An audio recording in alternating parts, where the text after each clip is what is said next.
Hello viewers! Ako po si Donna at nag-share po ako or gumagawa ko ng mga video all about plants.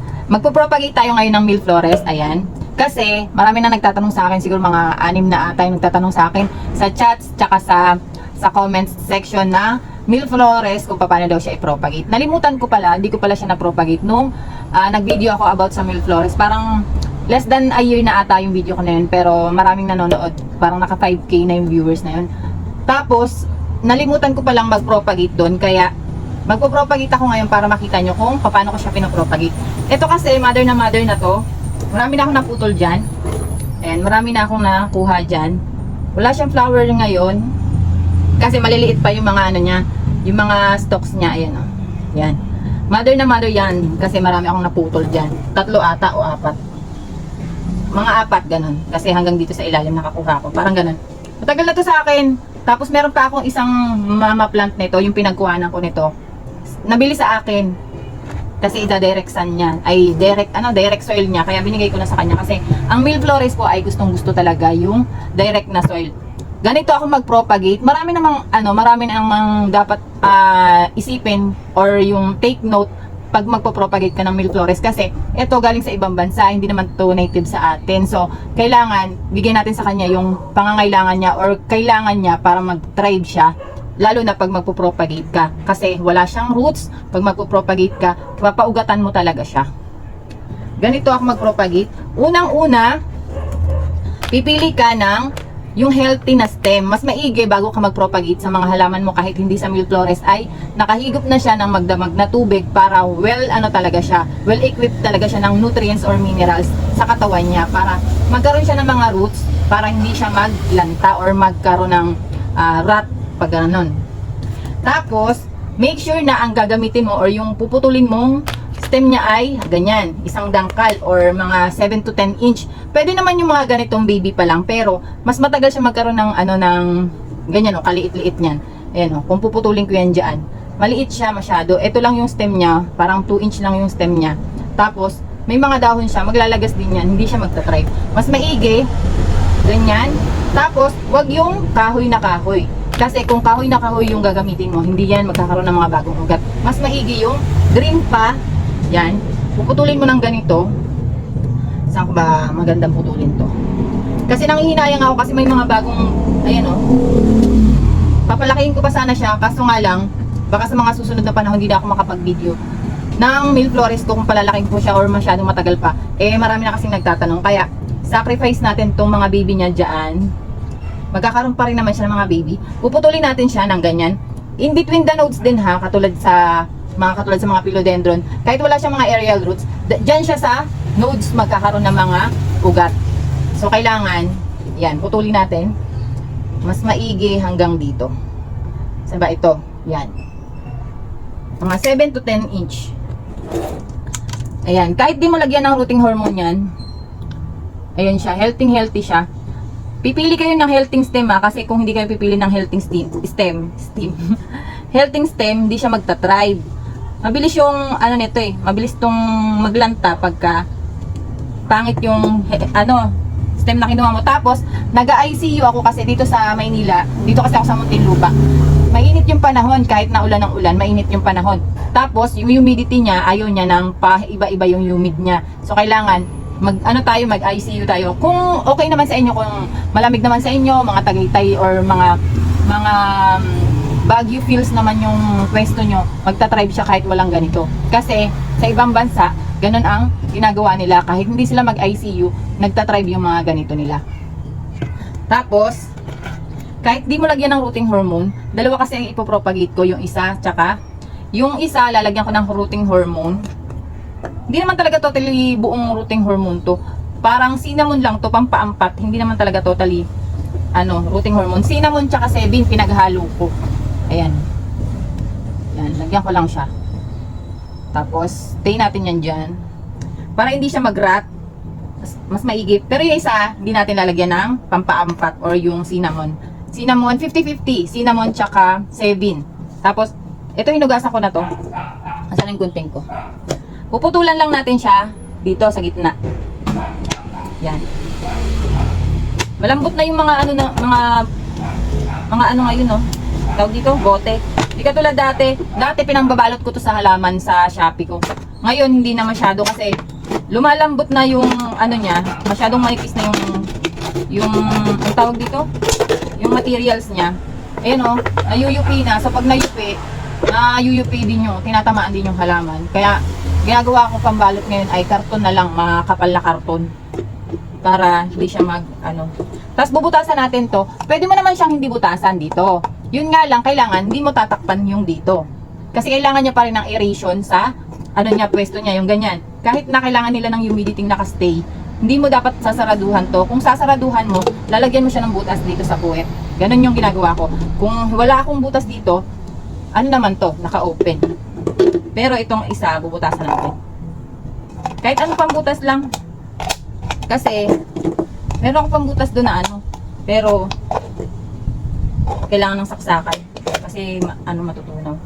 Ay, bubutasan ko muna, wait lang. Bubutasan ko muna ito. Wait lang.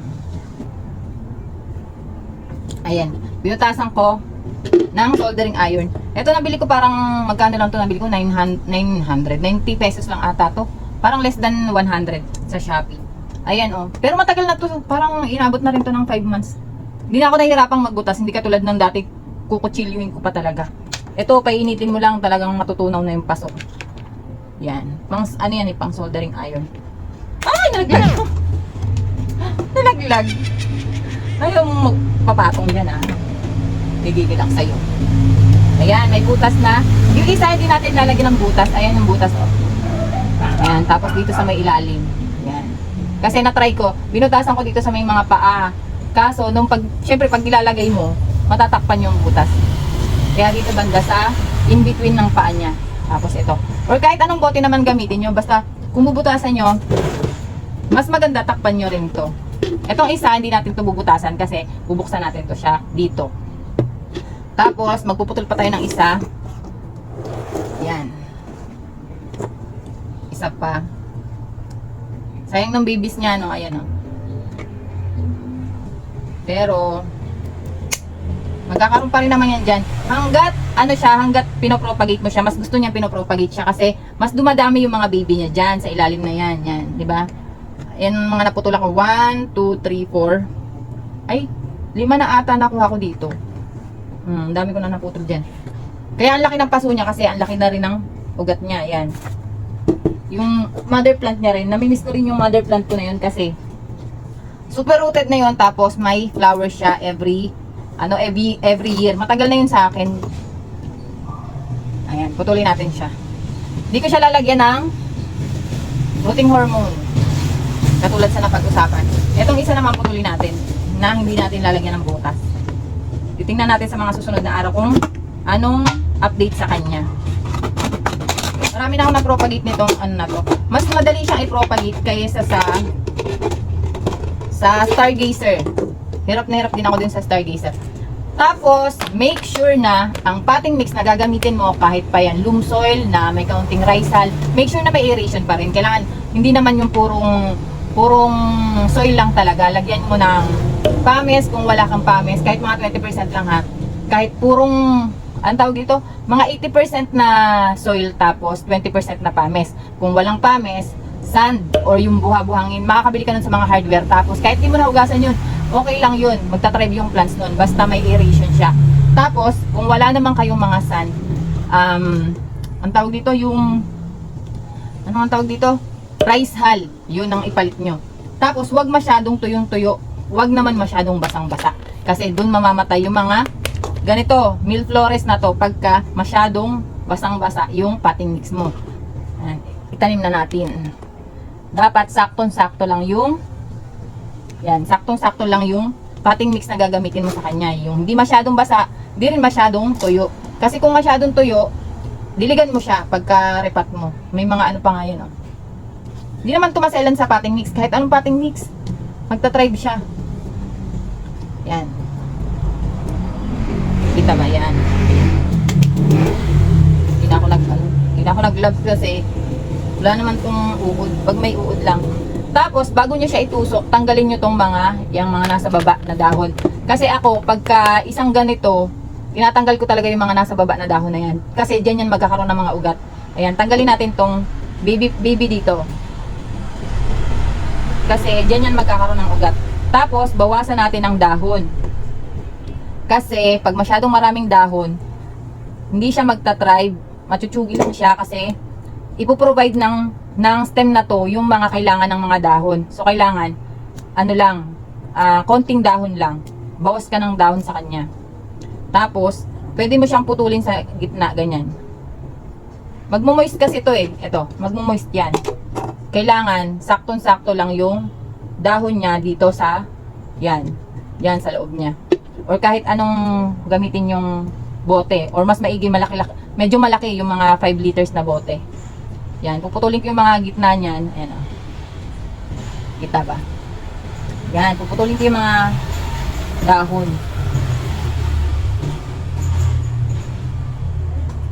Yan lang ako mag-propagate sa ano eh.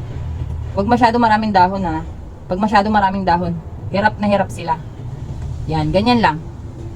O, putol yung mga dahon niya. Tapos, tutusok natin. Medyo ipipress natin siya. Medyo ipipress natin ng kaunti. Kasi, cuttings lang to, parang sa mga roses. Nagtutumba to pagka hindi mo pinress yung cutting mix niya. Mas maigi nakapress siya. Tapos, magkakaroon siya ng ugat dyan sa ilalim.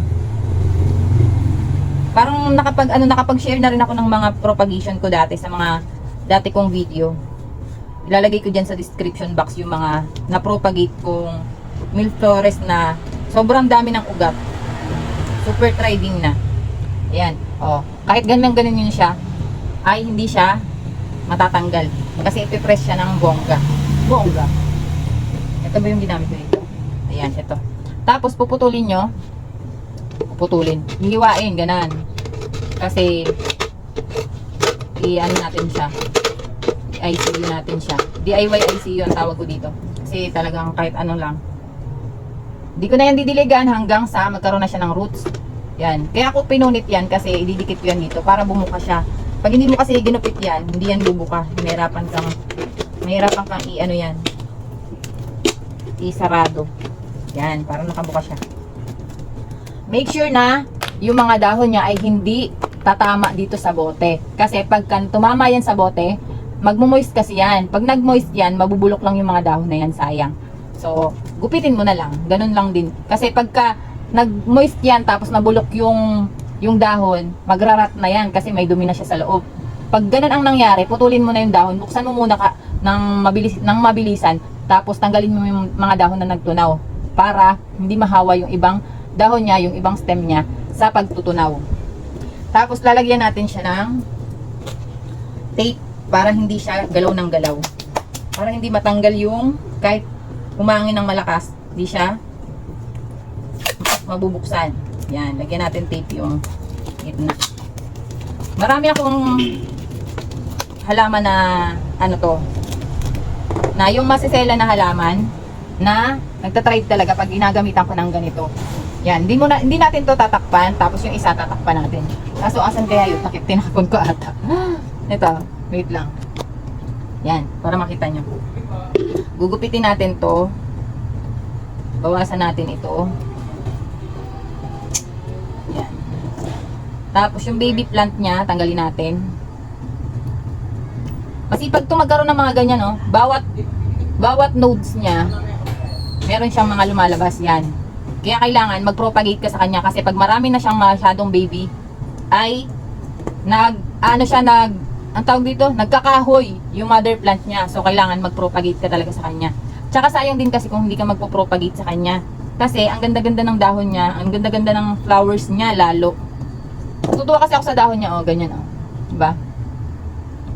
Ano siya, yung parang, wala namang amoy.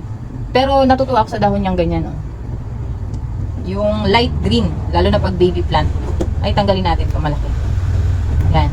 Alisin natin yung ibang malaki. Yan, okay na to. Ay, alisin pa natin. Yan. Ganyan lang siya. Para mag-thrive yung stem niya. Tapos, ito yung may butas. Wala yan, ano. Wala yan, tawag dyan? Walang rooting hormone. Rooting hormone? Hindi naman kasi siya totally rooting hormone. Pampaampat ko lang talaga siya. Meron ako rooting hormone pero minsan ko lang gamitin. Yan. Tusok natin sa, wait lang, para makita nyo. Yan. Tusok natin. Ganyan lang siya, oh. Tusok natin. Tapos, make sure na hindi nyo papaulanan to. Make sure na hindi nyo papainitan. Doon nyo ilalagay sa pwestong may hangin pa rin sa pwesto, yung hindi masyadong kulob. Kahit na nakaganito sila. Kasi pagka masyadong kulob, na hindi naman sila nakaka-receive ng hangin, magtutunaw lang yung stem propagation mo. Sayang lang. Katulad to sa mga roses. Pag pinopropagate, yan, putulin natin. Yan. Gupitin natin to para maibuka natin ng bongga. Para malagyan natin ng tape. Ganto kasi sa ano, ganto lang pag masiselan sa iyo yung plants mo. Kahit hindi naman sa Milleflores, ganito yung ginagawa ko.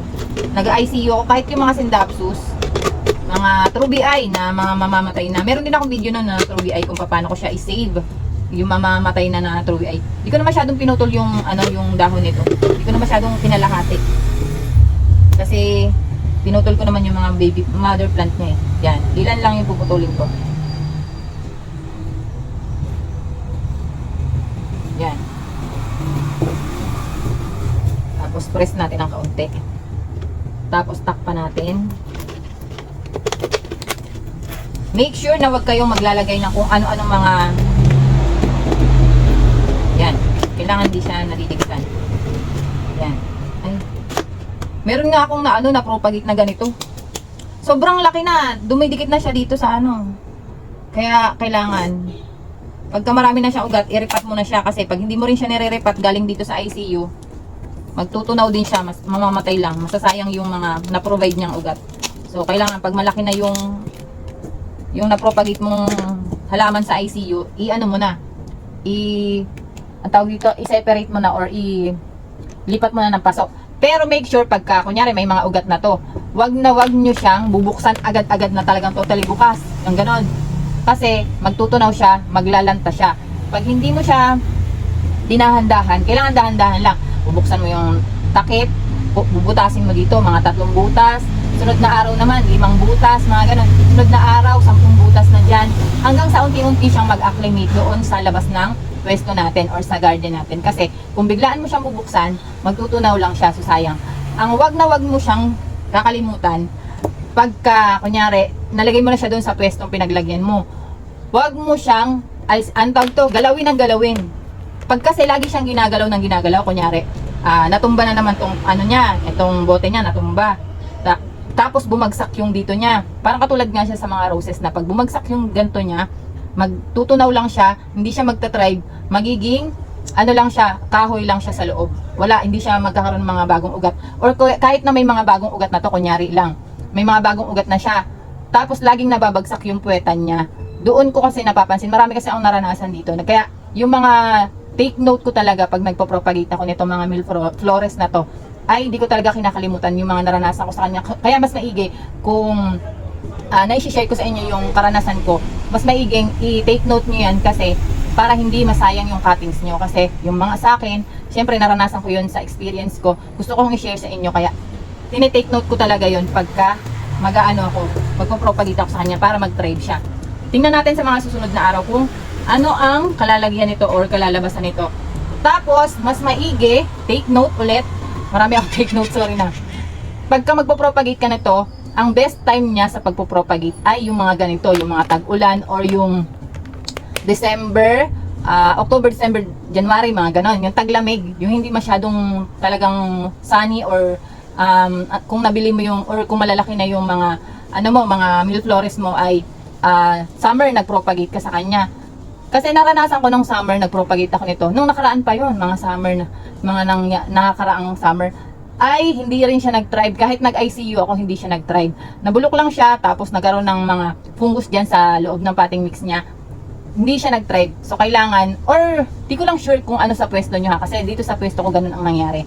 Wag na wag nyo siya i-propagate ng super init or summer. Mas maigi siya or best time talaga sa kanya yung mga taglamig na panahon. Tapos yung mga mauulan na panahon. Hindi ko naman sinasabi na mag-propagate kayo pag may bagyo kasi syempre kailangan nating sa loob ng bahay pag may bagyo. Pero after naman ng bagyo, mas maganda mag-propagate. Kaya nung nakaraan, ang dami kong na-propagate kasi, di ba? Ang daming ulan ng ulan. Mas maganda silang i-propagate pagka magdamag na silang naulanan, tapos saka natin sila puputulin. Kasi mas equip sila sa mga vitamins and minerals sa katawan nila. Ano pa ba sasabihin ko? Wag niyo siyang paulanan. Pag nakaganito siya, or kahit nakapaso, wag niyo siyang paulanan. Nakaranas na ako nito mag-propagate na walang ganito, paso lang talaga. Naglalanta siya, tapos binalik ko ulit sa ganito, nilagyan ko ulit ng ganito, nagtayuan ulit yung mga dahon niya. So, dito talaga sa pwesto ko, ang hingi naman ng ano yun. Dito talaga sa pwesto ko, hindi siya nagtatribe. Kahit anong panahon, kahit tag-init, kahit taglamig, hindi siya nagtatribe pag hindi ko siya nilalagay sa ICU. Tapos, make sure na pag maglalagay ka sa ICU, doon mo na siya ipupwesto sa yung hindi na siya natutumba-tumba, hindi siya nauulanan, hindi siya naiinitan, yung may hangin doon sa pwesto. Huwag yung magsyadong dikit-dikit. Kunyari, yung mga halaman mo ay sobrang dikit-dikit na, sobrang dami na.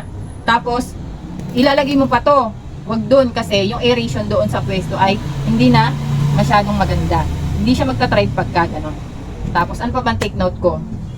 Marami akong take note dito eh. Huwag kang maglalagay. Yun. Isa pa yun.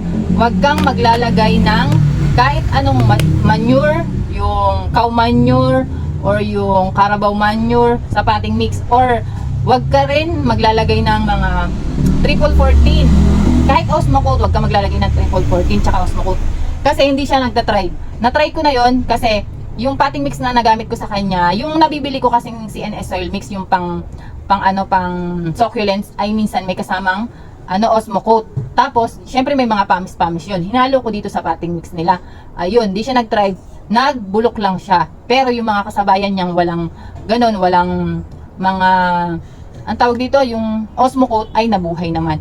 So, yun yung talagang pinagbibintangan ko kasi halos pare-parehas naman sila ng pinaglagyan. Halos pare-parehas. Mga na-experiment kong ganon, mga naranasan ko sa kanya. Huwag kang maglalagay ng fertilizer sa kanya kasi ano pa lang naman kasi ang fertilizer natin, mas maganda ilalagay yung fertilizer natin pagka may bagong usbong na, tapos may mga ugat na yung halaman natin. Pero pag ganitong stem pa lang, lalo na paugatin pa lang natin siya, huwag masyado yung mga fertilizer. Kahit anong fertilizer, mapamanure pa yan kasi kahit yung vermicast pwede pa sa kanya para mas mataba yung lupa. Pero yung mga cow manure kasi, iba kasi yung ng cow manure, di ba? Parang magkakaroon siya ng mga fungus or parang fungi sa potting mix niya kung lalagyan mo na siya ng cow manure. Kasi ano pa yung cuttings niya, parang yung sugat niya ay hindi pa gaanong, nakalimutan ko yung tawag, basta yung hindi pa masyadong okay yung sugat niya, tapos malalagyan pa siya ng mga fungi or fungus doon galing sa cow manure, hindi siya magta-thrive pagka ganun. Tapos yun lang ang mga take note dito sa pag-aalaga or pagpo-propagate nitong mga milleflores na to. Lagyan nyo siya ng fertilizer pagka medyo may mga dahon-dahon na siyang bago, tapos may mga roots na siya. Makikita mo naman kasi yung roots niya dyan. Ito mga 2 to 3 months ang makikitaan mo siya ng growth or yung mga roots. Makikita mo. Kaya maganda ang gamitin mo sa kanya yung mga transparent kasi makikita mo yung roots niya. Pero syempre, transparent to, wag nating sisilayan ng araw. Kahit anong araw pa yan, morning sunlight pa yan, mapatanghali, hapon.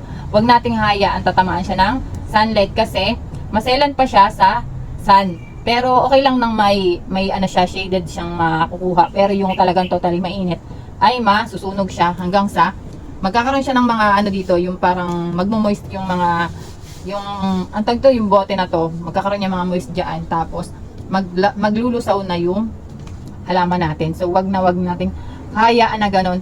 Yung nito, yung yung update nito ilalagay ko dyan sa description box kung sakaling meron akong na-upload na kung hindi sa description box, sa comment section ilalagay ko yung update nito kung may mga ugat na siya. Ganun lang ako mag-propagate sa kanya.